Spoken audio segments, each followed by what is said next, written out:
Next మనకి 10th physics భౌతిక రసాయన శాస్త్రం 10th సంబంధించి ఓల్డ్ చదవమన్నారు కాబట్టి సో 2023 ఏవైతే ఉందో అది చదువుకుంటారు.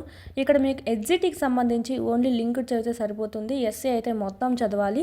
ఎస్జిటికి సంబంధించి చదవాల్సినవి అన్నీ చదవాలి. ఏది చదవకూడదు అంటే పరమాణు నిర్మాణం అవసరం లేదు, మూలకాల వర్గీకరణ ఆవర్తన పట్టిక అనేది అవసరం లేదు, స్కిప్ చేసుకోవచ్చు. ఓకే, కార్బన్ సమ్మేళనాలు ఇది కూడా ఒక రకంగా స్కిప్ చేసుకోవచ్చు. కానీ మిగతావన్నీ మాత్రం లింక్డ్ అనేటివి ఉన్నాయి. ఇది జ్ఞానేంద్రియాల్లో ఉంది.